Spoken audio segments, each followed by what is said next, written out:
Hello everyone, কেমন আছেন সবাই? আশা করি সবাই ভালো আছেন, সেই সাথে আমিও ভালো আছি। আজকে আমি আপনাদেরকে দেখাবো এই কেকটা আমি কীভাবে করেছিলাম। প্রথমে আমি কেকটা ভালোভাবে কোট করে নিয়েছি, এরপর সাইডে যে ডিজাইনটা দেখতেছেন ওইটা একটা টিস্যুর মাধ্যমে করে নিয়েছিলাম। ওই ডিজাইনটা অফলাইনে করেছি, যার কারণে দেখানো হয়নি। পরে আমি একটা অন্য ভিডিওতে ওইটা দেখিয়ে দিব।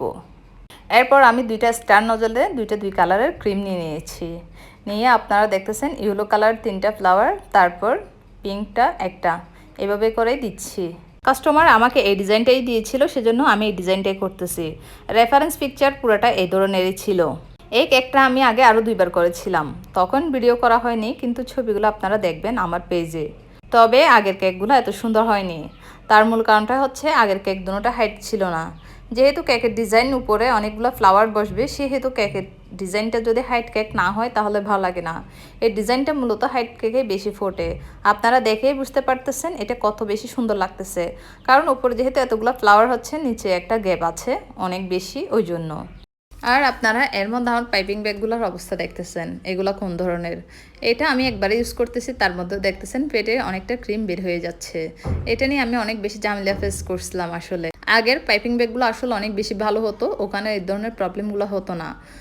আর এই আগে যে পাইপিং ব্যাগগুলো আমি ইউজ করতাম ওইগুলো হচ্ছে দেশের বাইরের, ওইগুলোর কোয়ালিটি আসলে অনেক বেশি ভালো। তো এরপর কী করার, কাজটা করতে একটু কষ্ট হয়েছে, কারণ বারবার কয়বার পাইপিং ব্যাগ চেঞ্জ করব, যেহেতু কেকটা কালারফুল। এমনিতেও কয়েকটা কালার আছে, ওইগুলোর জন্য কয়েকটা পাইপিং ব্যাগ ইউজ করতে হচ্ছে, ওই জন্য আমি আর চেঞ্জ করি নাই। এই তো একটা একটা করে আমার পুরো কেকটাতে ফ্লাওয়ারগুলো দেওয়া হয়ে গেছে। ফ্লাওয়ারগুলো দেওয়ার পর দেখতেছেন কেকের লুকটা কত সুন্দর হয়ে গেছে, কারণ এই কেকের মূলত সৌন্দর্যটাই হচ্ছে এই 2 কালার ফ্লাওয়ারগুলা। এরপর আমি যে কাজটা করব সেইটা হচ্ছে আমি এখানে কিছু লিপ দিয়ে দিব। এই লিপগুলোর জন্য আমি এক্সট্রা কোনো নজেল ইউজ করব না, যেহেতু এগুলো ছোট ছোট লিপ হবে, সেহেতু এক্সট্রা কোনো নজেলের প্রয়োজন নেই। তবে আপনারা দেখতেছেন পাইপিং ব্যাগটাকে লিফ নজলের মতো করে কেটে নিয়েছি।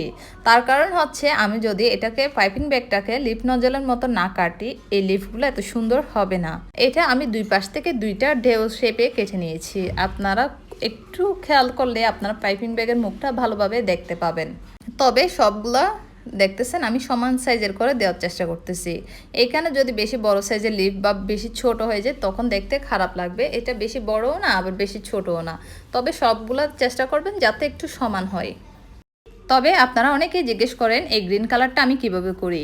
এই গ্রিন কালারটা আমি শুধুমাত্র গ্রিন কালার দিয়ে করি। গ্রিন কালার মিক্স করার পর কিছুক্ষণ যদি ফ্রিজে রেখে দেন, তখন কালারটা এরকম ডিপ হয়ে যাবে। এই তো আমার কেকটা পুরোপুরি রেডি হয়ে গেছে। আর আপনারা আমার ভিডিওটা দেখে কেমন লেগেছে অবশ্যই জানাবেন। আপনাদেরকে অনেক বেশি ধন্যবাদ আমার ভিডিওগুলো দেখার জন্য, সেই সাথে আপনারা অনেক বেশি পছন্দ করেন ওই জন্য।